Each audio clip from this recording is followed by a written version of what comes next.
ఒంగోలు ఉందనుకోండి, ఒంగోలు ఆవులు అంతే. ఒంగోలు పండే పంటలు వేరు, ఒంగోలు ఆహారం వేరు, ఒంగోలు భాష వేరు, ఒంగోలు వాళ్ళ ఫిజిక్ వేరు. అలాగే అక్కడ పక్షులు వేరు, అక్కడ పండే పంటలు వేరు, ఆ పంటలతో వాళ్ళ వంటలు.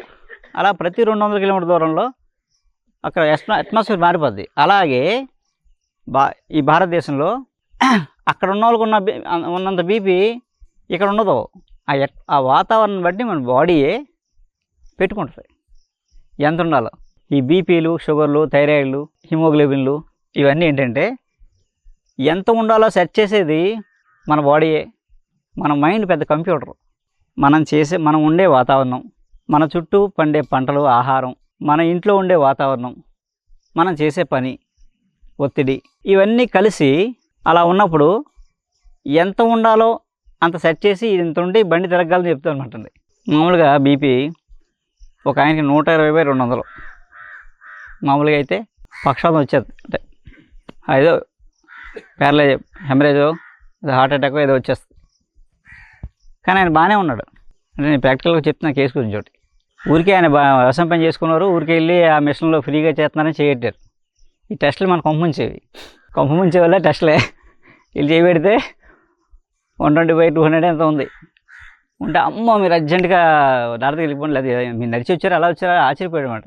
నాకేంటి నేను ఎప్పుడు బాగానే ఉన్నాను, ఊరికే వచ్చి చేయట్టాను. లేదు మీరు అడగడానికి వెళ్ళండి, ఆయన దగ్గరికి వెళ్ళగానే నువ్వు ఇలా ఉంటే పోతావు, నువ్వు 5 నిమిషాలు ఇంటికి కూడా వెళ్ళావు, నీకు అది వచ్చేది ఇది అని చెప్పి ఒక ట్యాబ్లెట్ రాసి ఇప్పుడే వేసుకోమని బీపీ ట్యాబ్లెట్ రాశాడు. రాస్తే బీపీ ట్యాబ్లెట్ వేసుకోవడం మొదలెట్టాడు. ఒకరోజు వేసుకున్నాడు, ఏదో అనిపించింది. రెండో రోజు నుంచి ఆయనకి వేసుకున్న తర్వాత బీపీ లక్షణాలు వచ్చేసాయి, లో బీపీ లక్షణాలు వచ్చేసాయి, కళ్ళు గిరం తిరగడం, పడిపోవడం.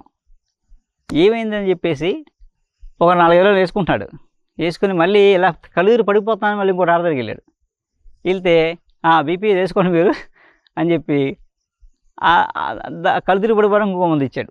ఎంత వచ్చింది దానికి? 4 రోజులకి వెళ్తే బీపీ నార్మల్గా వచ్చింది, 80/120 ఎంత వచ్చింది.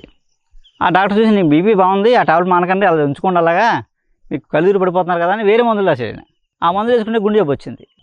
వెళ్తే నీకు హార్ట్ వీక్గా ఉంది, హార్ట్కి ఏది హార్ట్ మందులు రాశాడు ఆయన. ఇవన్నీ వేసుకుంటే మంచం ఎక్కేసాడు ఆయన.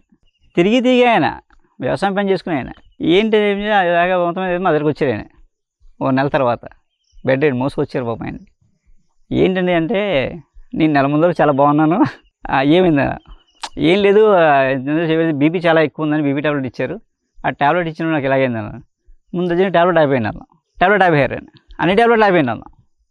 అన్నీ ఆపేస్తే 3 రోజులు ఆశ్రమంలో ఉండి 3వ రోజు చక్కగా నడిచి వెళ్ళిపోయాడు ఆయన. చూస్తే అప్పుడు బీపీ ఎంత ఉంది? మళ్ళీ 120/200 ఉంది.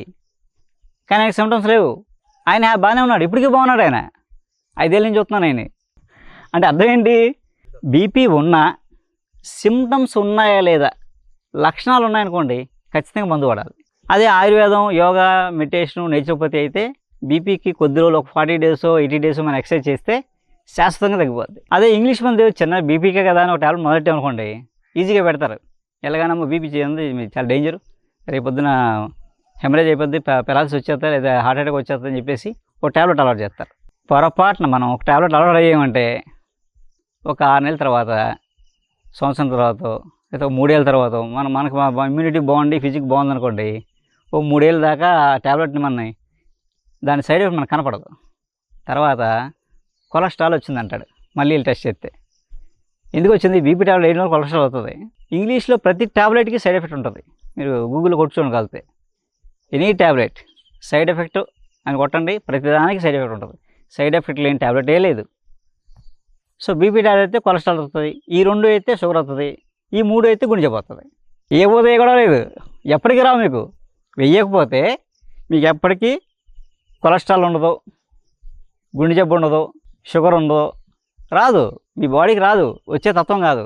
కేవలం ఆ ట్యాబ్లెట్ వేసుకోవడం వల్ల ఏదో భయంతో వేసుకుంటాం మనం. ఈరోజు చాలామంది 100కి 100 మంది ఇంగ్లీష్ మందులు వాడేవాళ్ళు కేవలం భయంతో వాడుతున్నారండి. రేపొద్దున ఏదో అయిపోద్దని భయంతో మాట్లాడతారు. వాళ్ళు చెప్పడం కూడా అలా చెప్తారు. ఆ భయమే కొంపుంచేది. పూర్వం డాక్టర్లు, నేను చెప్పాను కదా, వైద్యాశ్రమానికి వెళ్తే వైద్యుడు ఏం చెప్పాడంటే, గంటలో చచ్చిపోతారనుకోండి, నువ్వు 100 ఏళ్ళు బాగుంటావు అని ఒక మందు వేసి వెళ్ళిపోయి రేపు రాని ఒక మందు వేసి ఇచ్చేవాడికి. ఆ మాటతో తగ్గిపోయేది. ఎందుకు ఆ మాట చెప్పేవారంటే అదే స్పిరిచువల్ సైన్స్ అంటే. ఇది స్థూల శరీరం, దీనిపైన ఇంకో బాడీ ఉంటుంది, యాస్ట్రల్ బాడీ, సూక్ష్మ శరీరం ఉంటాం. సో ఈ రెండు, ఈ బాడీని నడిపించే బాడీ అసలు బాడీ అది. ఇది ఎప్పుడు దాకా మనం నమ్మాము? స్పిరిచువల్ సైన్స్ కలిసి ఉన్నంతకాలం మనం నమ్మాం. మన యాస్ట్రాలజీ ఇవన్నీ నమ్మాం కదా. సో వాళ్ళందరూ ఊరికే రాయలే, అదంత సైన్స్ అది. ఎప్పుడైతే రెండు విడిపోయాయో, ఇంత ఉంటే టాబ్లెట్ వేసుకోవాలని వచ్చాము కాన్సెప్ట్కి. ఆ స్పిరిచువల్ సైన్స్గా ఉన్నప్పుడు మనం ప్రతిదానికి శాస్త్ర పరిష్కారం చేసుకున్నామండి.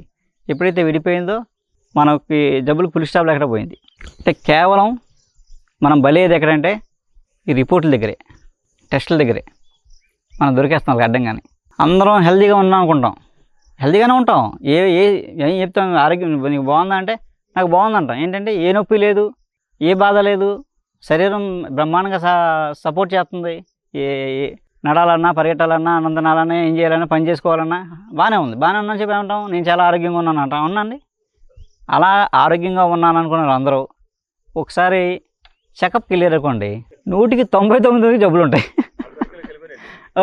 వెళ్ళిపోయినట్టు. ఇంకా అంటే జబ్బులు కొని తెచ్చుకున్నట్టే. ఎలాగానే ఏదో చెప్తాడు ఇన్బ్యాలెన్స్. 100 టెస్టులు చేస్తారు, 100లో ఏదో ఒకటన్నా తప్పు ఉంటుంది. ఇది ఏదో ఉంది, ఖచ్చితంగా మందు వేసుకుంటాడు. అక్కడి నుంచి స్టోరీ మొదలవుద్ది. ఇక మనం పైకి వెళ్ళిపోయేదాకా ఫుల్ స్టాప్ ఉండదు, తిరుగుతూనే ఉంటాం. ఎప్పుడు ఫైల్ తిరుగుతుంటాయి, ఫైల్ పెరుగుతుంటాయి, డబ్బులు తరుగుతుంటాయి, ఆయుష్ తగ్గిపోతుంటుంది.